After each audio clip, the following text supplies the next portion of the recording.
So that's another area that we get into with this quarterly update. Another point here is the houses for sale. Um, Sam and our economists really do get into this area, and I like what they do here, because the amount of houses for sale versus the actual houses sold is a very important ratio that we look at, because that tells us the what's going on in regards to activity. For example, that represents also if I am buying and selling homes and flipping, how many days on the market I'm going to be stuck with this property. So I want to see, well, how many houses were listed in the MLS last month and how many actually sold within that last month. And that would give us certain triggers. Now, in order to determine what to project for. But then also we see the home ownership rate.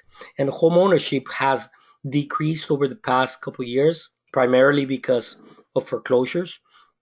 A lot of these creative mortgages that were originated back in the early 2000s, mid 2000s, were short-term mortgages fixed only for a couple of years. So once those rates expired and became variable and rates started to increase, mortgage payments increased and borrowers could not afford them. Then we had a increase in unemployment, and that's why we had a surge of foreclosures.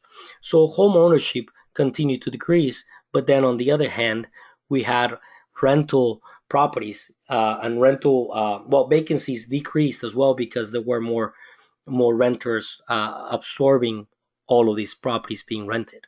So home ownership um, continued to increase, but now we're starting to see the increase. And the reason for this increase right here is because banks are starting to become flexible again. We're starting just, and I really believe that we're just at the beginning of this. We're starting to see more creative programs and products that will help consumers buy their homes. Um, I was talking to a friend of mine over at dinner a couple of days ago. He was telling me that a new program for consumers to get into a mortgage by just having a verification of employment, as long as they had 20% down, was coming up. You would never even hear of this a couple of months ago. Definitely not a couple of years ago. Now we have programs as well that qualify consumers that are self-employed, and that maybe they're self-employed, but they do not have their tax returns or pay stubs or W-2s or 1099s to prove their income.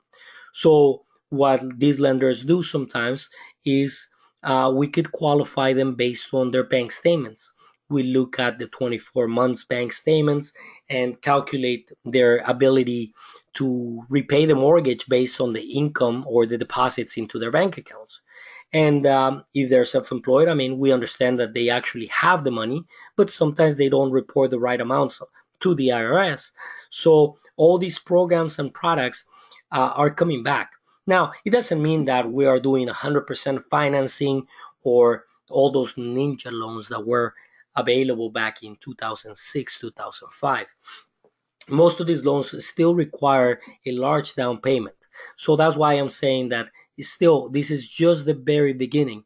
But Wall Street has a very, very short memory. And as these products become more normal in the industry, Wall Street will continue to absorb that and will have a huge appetite for that, which we already see as private lenders. We have hedge funds and multiple private equity groups approaching us to buy our debt, versus before we had to be reaching everywhere for these groups to buy our debt. So now they're coming to us, and those activities will create more creative programs and more creative loan products that will make it more affordable for consumers to buy houses. So where are we right now? I mean, like I said, we're at the beginning. We will get here. And that's a fact. We will get to the top of home ownership rate again. And the reason is because, again, all these creative programs come into the market. So once you start seeing 95% stated income or all those super creative and risky products, run, because that's probably going to be the tip of the market.